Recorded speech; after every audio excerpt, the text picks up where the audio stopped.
All right, guys, here in Tampa out for a walk. It's been a few days since I've shot one of these, so just kind of updating where we're at in this midlife.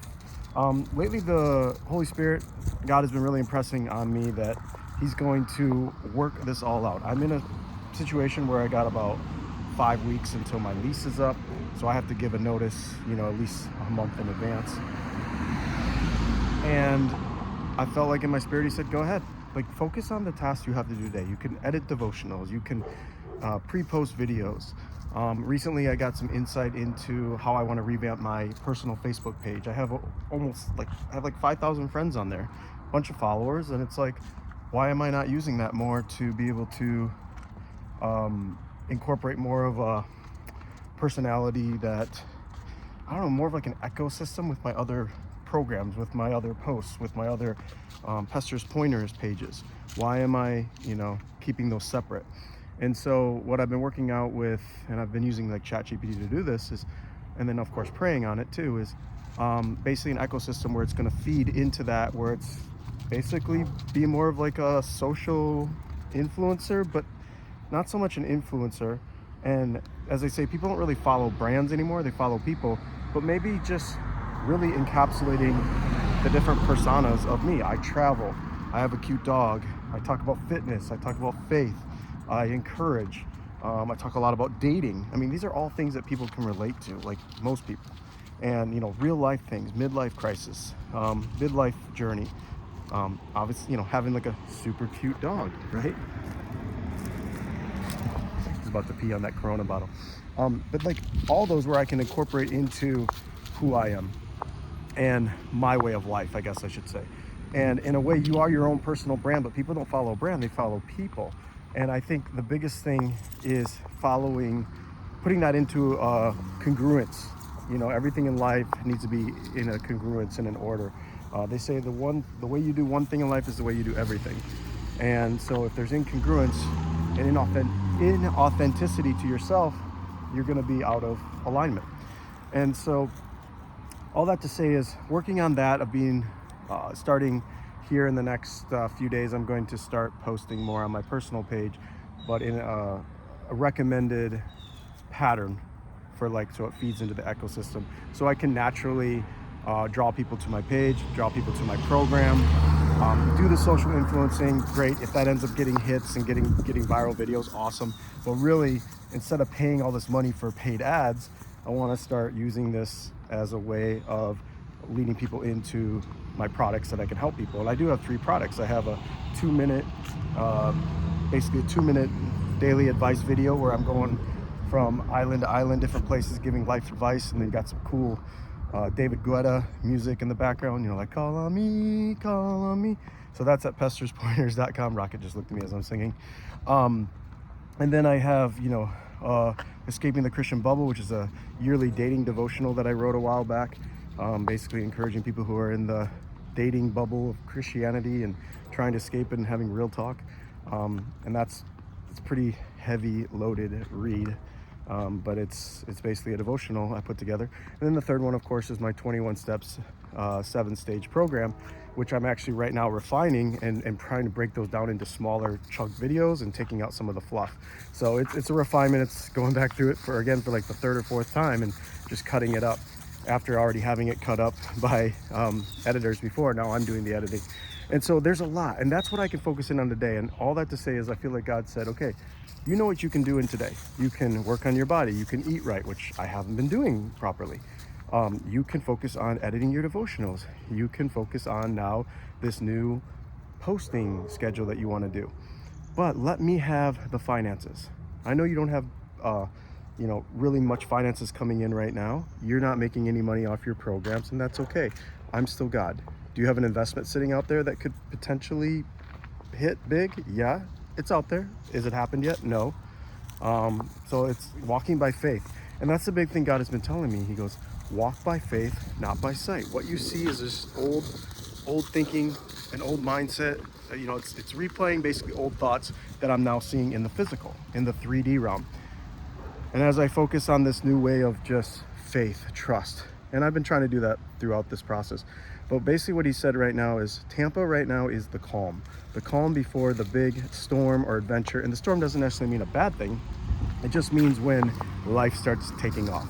Maybe the program starts taking off. Maybe God sends the rain, right, in the storm for the ark to float, which is my programs to finally start making money and really hitting home. I don't know. But basically what I feel right now is Tampa is a holding pattern. It's a temporary place where I'm going to be here for another month. And he basically said, go ahead. Like, don't hold on to it too tightly. This is a place I've given you the gift of time to just focus on what you need to do. Enjoy it. Be patient. I am going to move when I'm ready to move, and I'm going to move you, and I'm going to show you what that next step is. I'm going to provide the finances. I'm going to provide the people. I'm going to provide what I have for you. If that means going back to work, working remote, going back into an office, I don't know, and I don't need to know. All I know is it's an act of trust and faith right now, and I hope that encourages you. Sometimes we just try to control it, try to figure it all out, plan it, and I feel like God said, stop. You know what you can do today. There's some basic things you can do today. You can edit, you can work on your body, you can eat right, you can focus on me, and then just focus on trusting me with the rest. And it's a letting go. And some people might think, well, that's kind of lazy. Is it? Because how much of the things, if we work smarter, not harder, like how much is the Bible talk about faith and manifesting in faith and trust and belief in God? And as we do that, does he not bring those certain things according to our faith? So how many of us are just grinding, working so hard, which there's an element of that. Yes, I need to grind in today with those things. But if we're doing that constantly through our life, when do we stop, sit back and say, maybe I'm trying to do God's job. Maybe God could just open these doors if I just had a little bit more faith and talk to him about it. Something that's been impressed on me is I need to do a little bit more fasting. I haven't done that in a long time. When I've tried to fast, I only go a few hours and I go off of it. You know, there's definitely a correlation between comfort and food for me. And so basically in wrapping up this part of what I want to share, and there's one more thing I want to share after this, but basically just letting go in faith and letting God work smarter and me not harder. And then when he says to do it, do it. And so focus on the things you can control today, leave the rest to God. And I feel like in Joshua, or maybe it was in Joshua, whatever, but it definitely in the Bible, he says, I will go before you, I will fight your battles, I will defend you, I will give you favor when the time is right.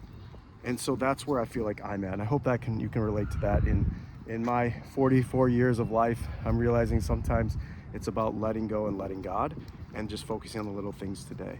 And I'm not perfect. My template sucks. Like I don't, my sleep patterns are all off still. So I end up being up half the night and then sleeping most of the morning and into the early afternoon sometimes, just because my sleep patterns are all off. But hey, the work's still getting done and I know it needs to be done. And at the same time, I feel like I'm in a place where I can get away with that a little bit more right now, just because I'm not stuck to a schedule.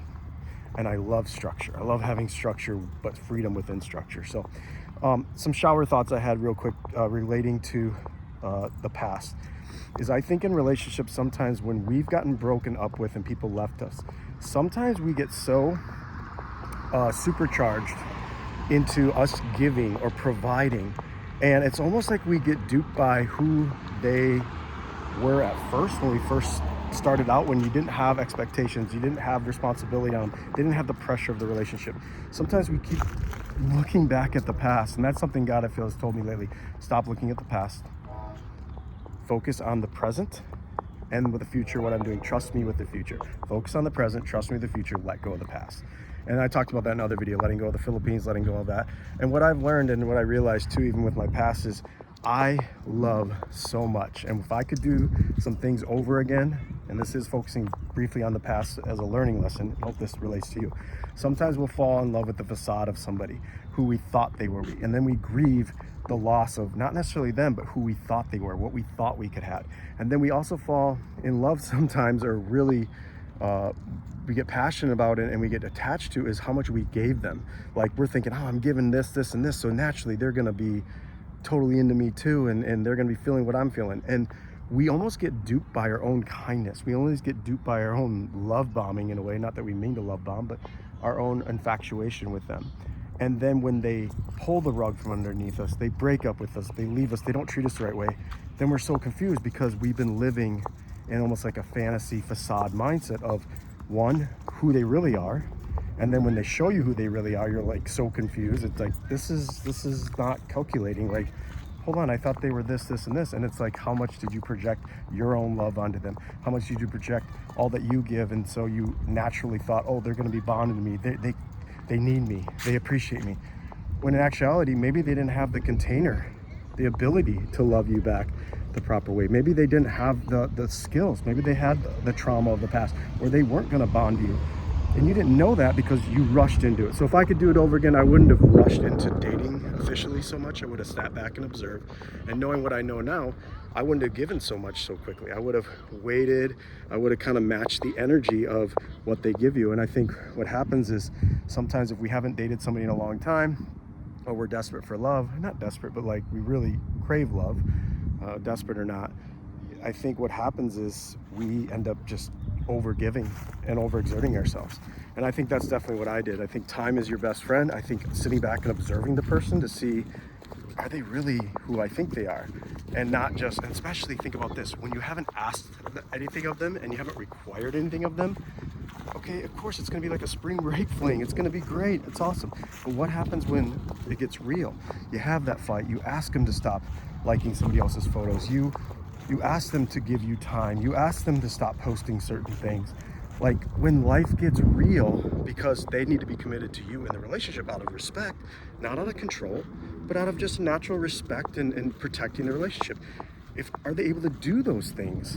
And if they're not, then maybe you have somebody that looks great on paper, great on a page, great on a screen, but in reality, they don't make a great girlfriend or they don't make a great boyfriend.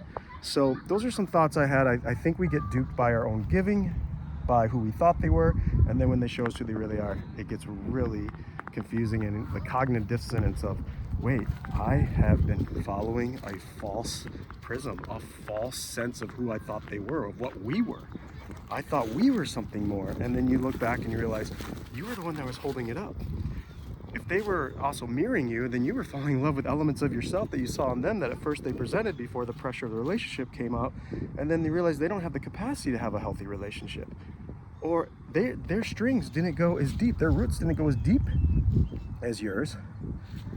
And unfortunately, you've been projecting a lot of yourself and your health onto them. Maybe something that's not as healthy to be able to accept that and be able to have a thriving relationship, be able to get past the fights and the disagreements, to be able to work through the conflict resolution. So people can look great on paper, guys. You can have the facade of them, and then you realize you pull them off the screen, get them in reality, and they're not a person that is going to be proper to date you.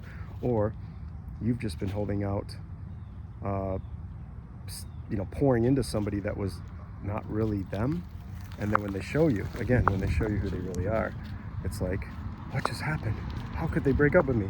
Well, dude, Jer, you were kind of duped into a facade of what you thought you had. You were caught up in the moment. You were caught up in the relationship. You were caught up in giving. You're caught up in the beauty of them. You're caught up in, if for me too, is learning them, plugging into ChatGPT as far as they're doing this, and this. What does that mean?